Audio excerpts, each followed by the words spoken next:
kids are getting violated and you are not doing anything about it. That was never said, Lisa. Is that true? That is not true. We are done making comment on Another day, another school board trying to let boys use girls' bathrooms, another frustrated parent speaking up, and school board trying to get away from it. Let's check it out. Hello again. I am going to, again, address the board, and I am going to go over. And I think I request that respect for me to be able to speak what I need to say here, since we just listened to a half an hour presentation about the middle school, which I think is Our public fabulous. comment is still held down to 3 minutes. Okay, well, I'm going to Start. I'm going to take over. I'm going to do, or use more time than that. So, I'm going to address as well the situation at Sunset Lake as far as a boy going into the girls' bathroom. And tell me if I get these facts wrong.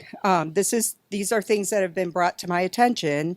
Is that a transgender, a boy wanting to be a girl wanted to go into the girls' bathroom. It's hard to keep it all The mom straight. requested that this be allowed, and apparently you guys okayed it, that he could go in there because I guess he wanted to experience what it was like to be in the girls' culture. What? So he was allowed to go in there, but he wasn't allowed to actually pee in the bathroom. So I don't know if this is true. Wait. Okay. So we're not even talking a boy who thinks he's a girl and he wants to pee in there to affirm his gender or delusion.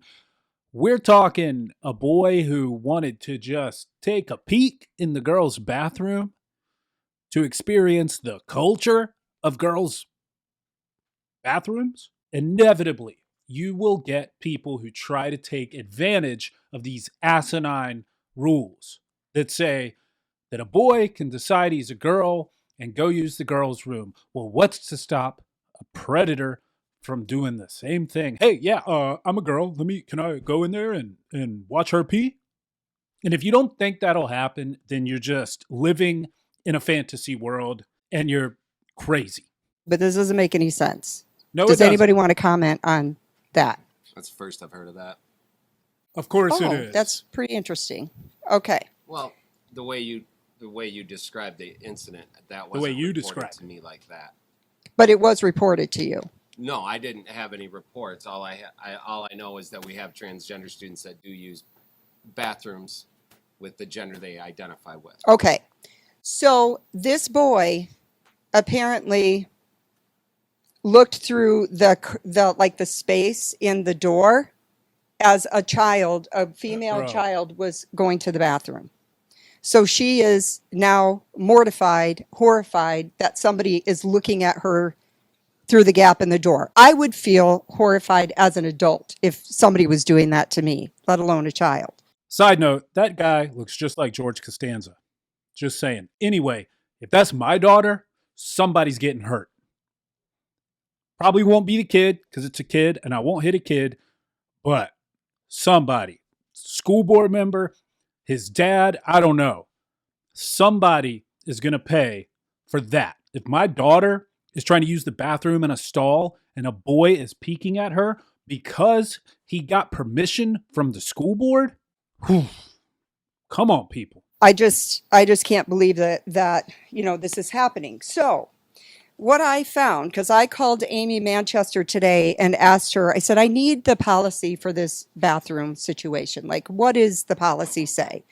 And she told me, we don't have a policy. We have an anti-harassment policy. And I said, well, can you send it? Because I could not find it on the website.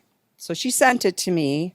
And the policy says, and this is Section 3000, professional staff. It's the anti-harassment policy. The code is PO 3362 if you're trying to look for it. It was adopted in November of 91 and it was revised in December of 2019. So it's been in place for 28 years.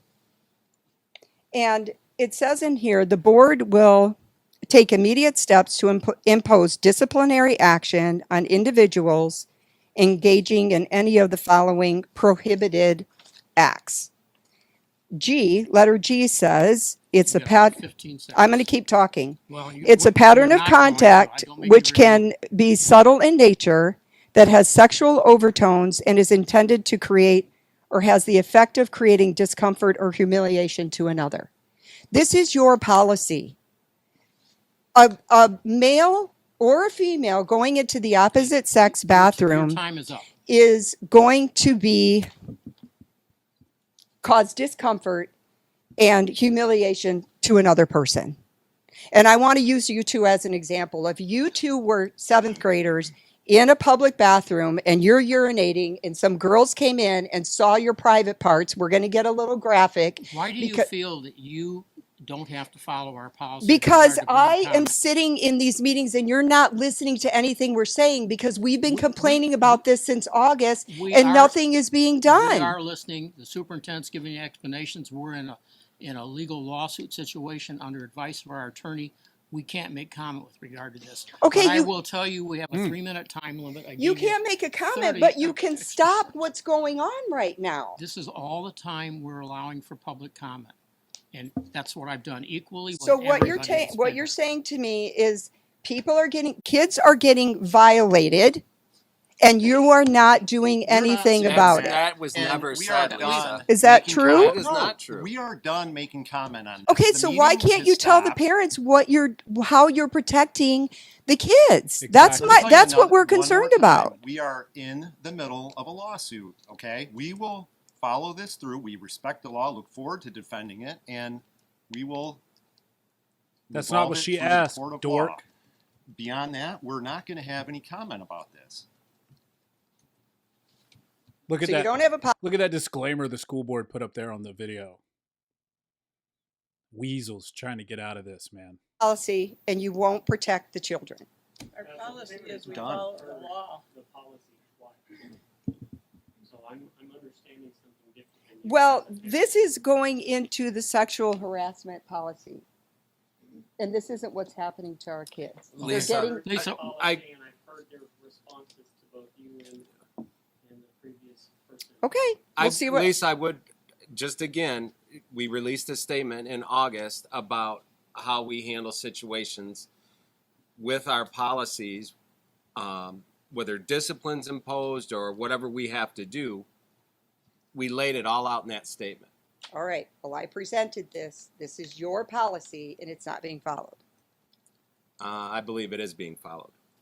Shout out to Grassroots Army for posting that video. So if the policy's being followed, why can't you just say this is the disciplinary action that was taken against this boy who was spying on a girl while she was peeing? They're doing everything they can to get around not providing an actual answer. And I'm glad they're facing a lawsuit. I hope that they get the pantsuit off them for this. This is awful, man. And it really hits home for me because I have 2 daughters. It always comes down to not considering the perspective of the girls when we're talking a trans girl, right? A boy who thinks he's a girl invading their spaces. Nobody ever wants to talk about how the girls feel. Now, up until 2 seconds ago, we used to always talk about protecting women, protecting girls. Now, all of a sudden, because we don't want to hurt the feelings of some confused boy who's been in large part a victim of a lot of this ideology that a lot of these people and a lot of teachers and a lot of administrators in the education system shove down their throats. You might be a girl if you don't feel right in your skin. Well, guess what, man? In 7th grade, who doesn't feel awkward? Who doesn't feel awkward in their own skin in 7th grade? And now we have a scenario where this poor girl is sitting in a stall trying to use the bathroom, and a boy, not even a boy who wants to just use the bathroom in there. And this is the craziest part of all this to me. I've never heard of this particular scenario before, but this boy just wants to go in there and have a look around to experience the girl bathroom culture. I'm 36 years old. Imagine if you're in my age range, being in high school and a boy just asking an administrator at your school if they can just go in the girls' bathroom and take a little look around, experience the culture. This is how crazy things have gotten. This is how far from reality some of these people are now, where in some twisted way, They're justifying to themselves that it's okay for a boy to go in the girl's room and spy on a girl while she's using the bathroom. And in large part, it's because they're terrified of offending the alphabet mafia. It's gross. It's awful to do to young girls. It's a violation of their privacy. I mean, that is sexual harassment. If you're in the workplace, say it's an office environment, and Stan decides to go in the ladies' room and take a peek at Barbara in the stall. And he says, oh, I was just experiencing the bathroom culture that women experience. That's all. I think I might actually. You know, I might identify as a woman. So I needed to see Barbara popping a squat in the stall. Think of how asinine that would be. That would be an HR nightmare 2 seconds ago. Who knows now in corporate America? I guess maybe they'd call Stan brave and beautiful or whatever. Who cares about Barbara's feelings, right? Let me know what you guys think. And as always, I love you. I appreciate you. Please consider subscribing to the channel so I can keep putting out this content. Bye.